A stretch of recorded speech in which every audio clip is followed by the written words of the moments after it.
সাবেক আইজিপি বেনজির আহমেদকে দেশে ফিরিয়ে আনতে আরব আমিরাত সরকারকে চিঠি পাঠানো হয়েছে বলে জানিয়েছেন স্বরাষ্ট্রমন্ত্রী সালাউদ্দিন আহমেদ। দ্রুত সময়ের মধ্যে তারা ব্যবস্থা নেবে বলে আশা তার।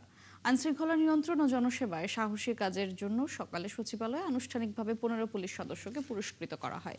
সেখানে এসব কথা বলেন স্বরাষ্ট্রমন্ত্রী। তিনি আরও বলেন, অনেক বছর ধরে অপরাধীদের অভয়ারণ্যে পরিণত হয়েছে মোহাম্মদপুর। রাতারাতি এসব সমাধান করা না গেলেও এ নিয়ে সরকারের পরিকল্পনা রয়েছে। 23 জুন কার্যক্রম নিষিদ্ধ আওয়ামী লীগ উশৃঙ্খল আচরণ করলে পুলিশ ব্যবস্থা নেবে বলেও জানান মন্ত্রী।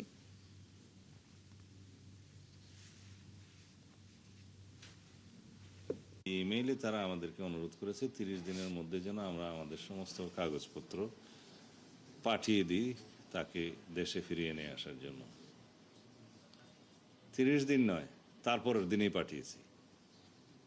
সমস্ত কাগজপত্র, ওয়ারেন্ট, মামলার বিবরণী সহ এখানে অনেক কাগজ দিতে হয়, সেগুলো আবার আরবিতে ট্রান্সলেট করতে হয়। আমাদের অফিসাররা রাতের 9টা পর্যন্ত কাজ করেছে সেদিন, 144 পাতা।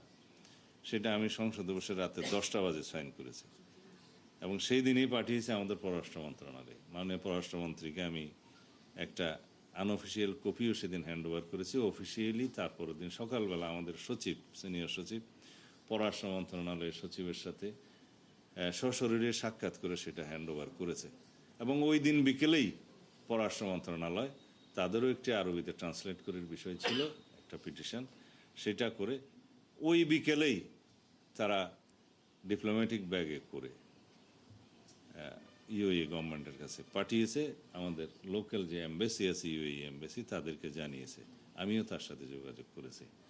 ইট টুক অনলি 3 days, 30 দিন না। এটাই হচ্ছে স্বরাষ্ট্র মন্ত্রণালয়ের বর্তমান গতি। তা আমরা আশা করি ইউএই গভর্নমেন্ট যথাযথ প্রক্রিয়া অনুসরণ করে খুব শিগগির তাকে ফেরত দেওয়ার ব্যবস্থা করবেন। আমরা পারসুয়েশনে থাকবো।